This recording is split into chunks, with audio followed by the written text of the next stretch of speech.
हमारे यहां दो प्रकार के शास्त्र कहे गए हैं, अस्ति प्रधान शास्त्र और अस्तु प्रधान शास्त्र। अस्ति प्रधान शास्त्र इज रियलिटीज ऑफ एग्जिस्टेंस, ये ऐसा ही है।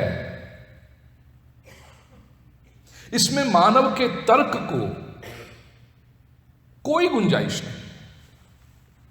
लॉ ऑफ ग्रेविटेशन, ऊपर से यदि कोई वस्तु गिरे तो नीचे ही आती है, पृथ्वी अपनी ओर खींचती है। यह अस्ति प्रधान शास्त्र। अब इसमें यदि कोई कहे कि नहीं, ऊपर भी तो जानी चाहिए ना, it is closer to up there. कोई आकर कहे कि I don't believe in law of gravitation, उसे कहो एक काम कर,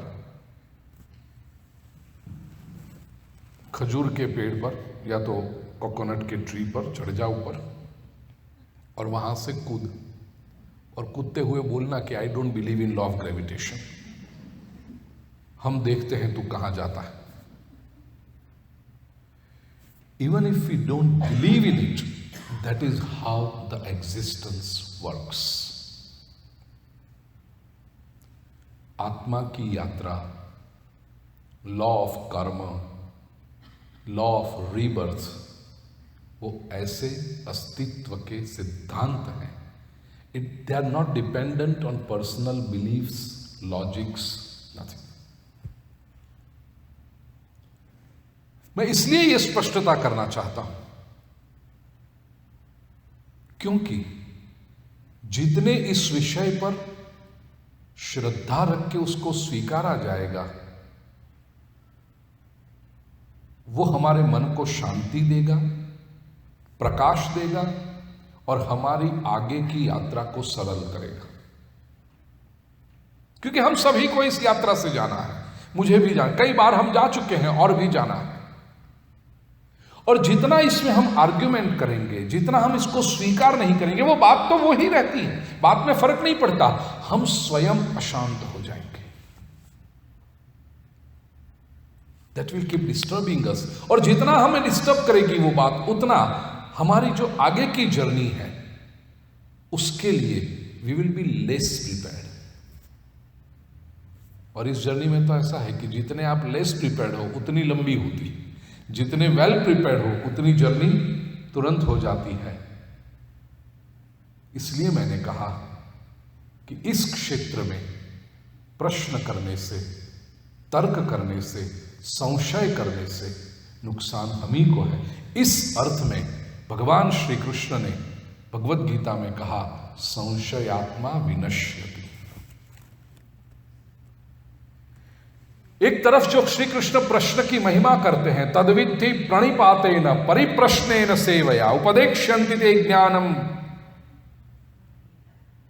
जो कृष्ण कहते हैं कि जाओ महापुरुषों के पास जाकर के प्रश्न पूछो। तद्विद्धि प्रणिपातेन, पहले प्रणाम करो रिस्पेक्ट से उनको, एंड देन परिप्रश्नेन, प्रश्न पूछो, और सेवया, उनकी सेवा करो, तो तुम्हारे माइंड की क्लियरिटी हो जाएगी। वही श्री कृष्ण कहते हैं संशयात्मा विनश्य।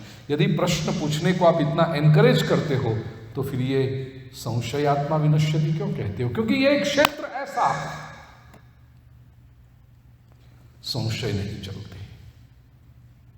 इतनी स्पष्टता के बाद प्रिय भाइयों और बहनों, आइए सबसे पहले श्री रामचरितमानस के आधार से इस विषय में प्रवेश करें।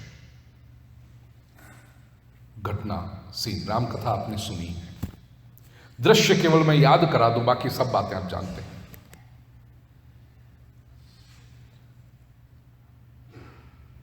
दशरथ जी की जितनी इच्छाएं हो सकती थी वो सब पूरी हो गई। एज अ पेरेंट, संतान की अभिलाषा थी, बरसों तक प्रतीक्षा की, संतान जब मिले तो एक साथ 4 बेटे मिले।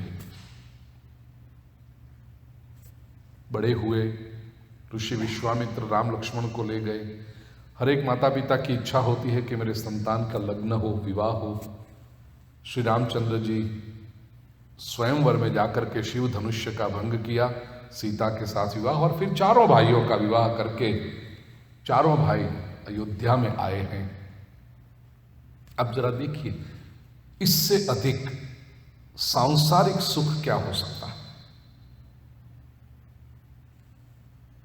पति पत्नी हैं, 4 बेटे हैं, चारों बेटों का ब्याह हो गया है, अच्छा सा महल है, सुख सुविधा, सत्ता, संपत्ति, लोगों का प्रेम, सब कुछ है। और उस समय जब दशरथ जी ने सोचा कि राम का राज्याभिषेक किया जाए, मंथरा ने जाकर के कैकेयी को उकसाया और कैकेयी ने दशरथ जी के पास से 2 वरदान मांगे। तापस बेस विशेष उदासी 14 बरिस, राम वनवासी। राम जी निकले। आप पूरी कथा जानते हैं, इसलिए मैं केवल स्केलेटन बता देता हूं। दशरथ जी ने बहुत रोकने का प्रयास किया, राम को मत जाओ बेटा मत जाओ, लेकिन राम ने कहा नहीं पिताजी मुझे जाना है। गए, लक्ष्मण साथ में गए, सीता जी गई। आर्य सुमंत को भेजा है दशरथ ने, अपने most trusted and the most intelligent minister को, कि वन में घुमा करके ले आना वापस।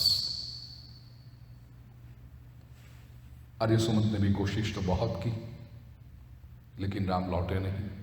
केवट की नौका में बैठ के प्रभु गंगा पार गए। सुमंत वहां से रथ को, खाली रथ को लेकर के अयोध्या में आया, दशरथ जी के पास पहुंचा। और दशरथ जी ने जब सुना, ये राम की विदाई को 6 दिन हो गए हैं, राम राम कही राम कही राम राम कही Ram.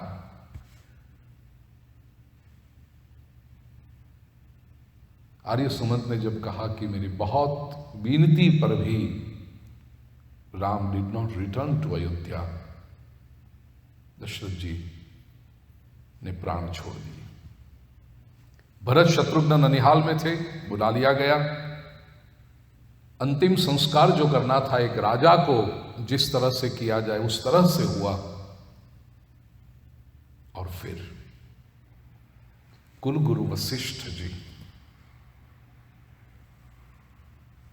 True to his duties and performing it very well, पूरे परिवार को सामने बिठा करके, कौशल्या जी बैठी हैं, सुमित्रा जी हैं, कैकेयी भी होगी, भरत शत्रुघ्न हैं, राज्य के महत्वपूर्ण लोग हैं, इंपॉर्टेंट पीपल। और भरत को आश्वासन देने के माध्यम से वशिष्ठ जी ने एक अद्भुत दोहा कहा है।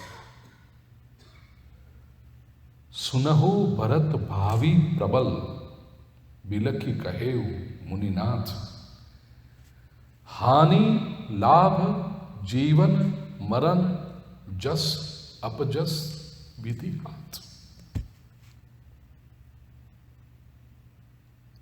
ज्ञानी है ये महापुरुष,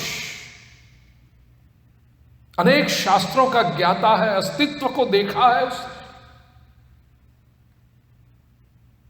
फिर भी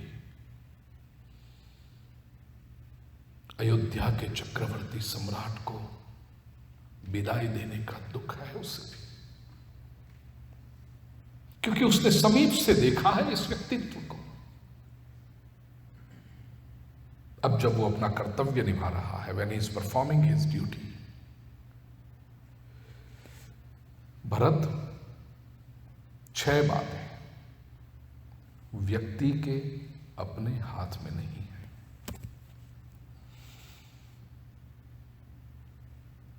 कर्मण्येवाधिकारस्ते, जीवन में कुछ अधिकार है अपना, absolutely our domain, but the same time there are 6 things which are not in our hand. बिलखी कहे हूं मुनिनाथ, बिलख कर कहते हैं, गदगद वाणी से कहते हैं, आंख में अश्रु के साथ कहते हैं ये ऋषि, कि मेरा पूरा जो विजडम है उसका निचोड़ मैं तुझे कह रहा हूं भरत, स्वीकार कर ले इस परिस्थिति को। हानि लाभ जीवन मरण जस अपजस, कर्म तो हम करते हैं, यदि हमारे हाथ में होता तो कोई नुकसान क्यों सहन करता।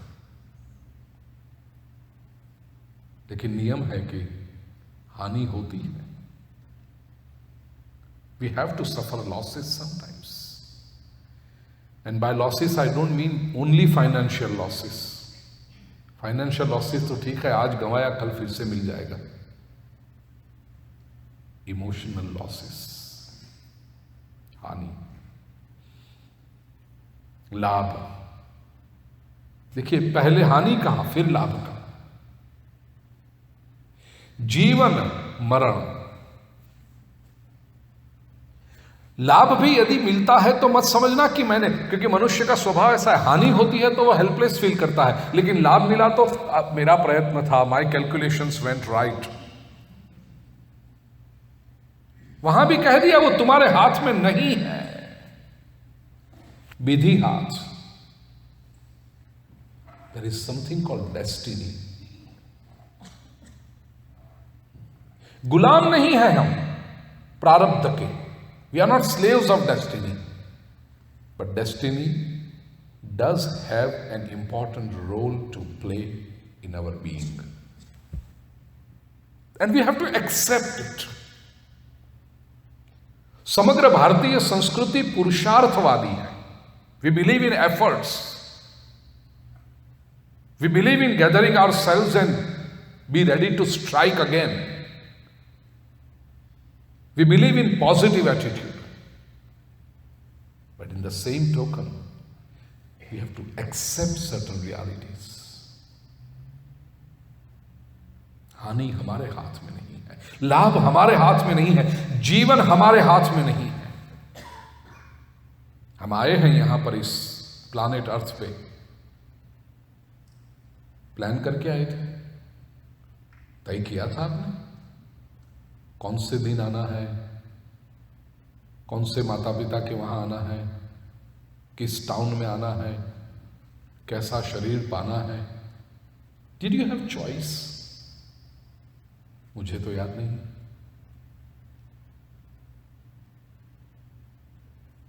पसंद कर लो डेट, सब अपनी मनपसंद डेट ही पसंद करते ना। यही ऐसे दिन आना है। पेरेंट्स भी फिर कोई सामान्य पेरेंट्स क्यों पसंद करें? यदि वो अधिकार होता, अरे बॉडी पसंद करने का अधिकार होता, एक ले जाते बॉडी मॉल। ये शुरुआत में मैं जब 25 साल पहले इस कंट्री में आया ना, देखता था रोड पर the body shop, the body shop, तो मुझे बड़ा आश्चर्य होता था, बॉडी शॉप क्या होता है, कि वैसे बोर्ड कभी इंडिया में देखे नहीं होंगे। तो मुझे लगता होगा बॉडी शॉप में क्या बेचते होंगे ये लोग। फिर बाद में पता चला कि ये तो गाड़ी की होती है। 5-7 साल के बाद दूसरा एक क्वेश्चन आया था मुझे, नेल्स। वो नेल्स जब मैं देखता था, मुझे अपने इंडिया में नेल कार्थक खिली, तो मुझे लगता है इतनी बड़ी दुकान, ये नेल को इतना सजा बजा के रखते हैं, नेल $35। मैंने कहा $35 में कैसी खिलियां बेचते होंगे लोग। फिर आप में से ही किसी ने मुझे ज्ञान दिया कि ये नेल ऐसा होता है। कोई ले गया हमें बॉडी मॉल में कि देखो ये मॉल है बॉडी की, उसमें पहली जो दुकान है वो आंखों की है, पसंद कर लो कैसी आंखें चाहिए। तो सब एकदम मछली जैसी आंखें ही पसंद करते ना, अब कोडा ले लेन कोई आवे।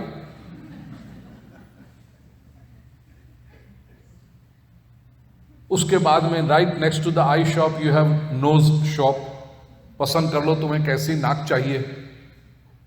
यदि अधिकार होता तो सब लोग कैसे पॉइंटेड एकदम फर्स्ट क्लास शार्प फीचर्स वाले, अब भजिया चौटाड़ी ना आवे बदा।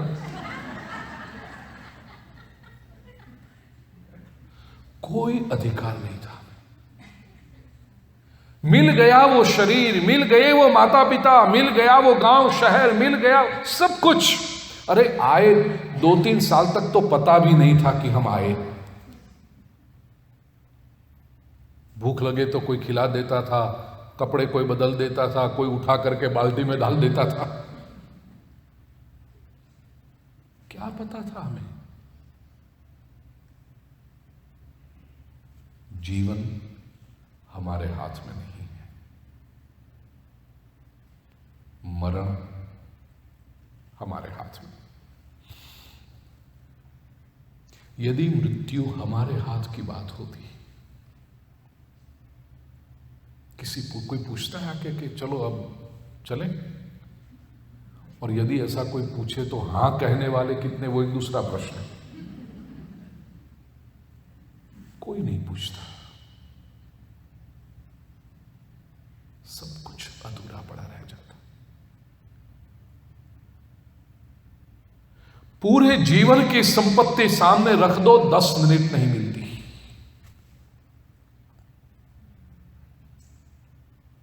हमारे हाथ में नहीं। Let us accept this.